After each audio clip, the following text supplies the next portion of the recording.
আপনার Facebook ID কেউ ব্যবহার করছে কিনা বা অন্য কারো ফোনে লগ ইন করে আছে কিনা আপনি কিন্তু খুব সহজেই জানতে পারবেন। তো এই জন্য আপনাকে ফেসবুকের যে অফিসিয়াল অ্যাপ্লিকেশনটি আছে সেখানে যেতে হবে। তো আমি আমার ফেসবুক অ্যাপ্লিকেশনে চলে গেলাম। এরপর চলে যেতে হবে প্রোফাইলে। এই যে প্রোফাইল আইকনটি আছে এখানে ক্লিক করতে হবে। এরপরে আমরা পেয়ে যাব সেটিংসে ক্লিক করতে হবে। এরপরে নিচের দিকে চলে আসতে হবে। এরপরে আমরা পেয়ে যাব অ্যাক্সেস ইউর ইনফরমেশন, এখানে আমাদের ক্লিক করতে হবে। কন্টিনিউতে ক্লিক করতে হবে। এরপরে নিচের দিকে যদি আমরা আসি তাহলে আমরা পেয়ে যাব security and log in information, এখানে আমাকে ক্লিক করতে হবে।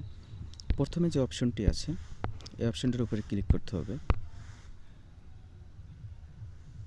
এরপরে আমি দেখতে পাবো আমি কবে, কোথায়, কত তারিখে, কোন কোন ডিভাইসে আমার ফেসবুক আইডি লগ ইন করেছিলাম।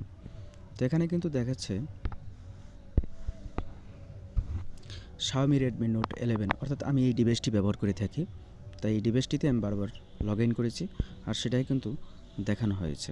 যদি আপনার অন্য কোনো ডিভাইসে লগ ইন করা থাকে তাহলে ডিভাইসের নাম সহ শো করবে।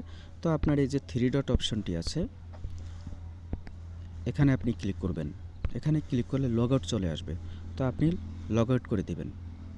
That's it. যদি ভিডিওটি ভালো লাগে থাকে তাহলে অবশ্যই লাইক কমেন্টস করতে অবশ্যই ভুলবেন না। ধন্যবাদ।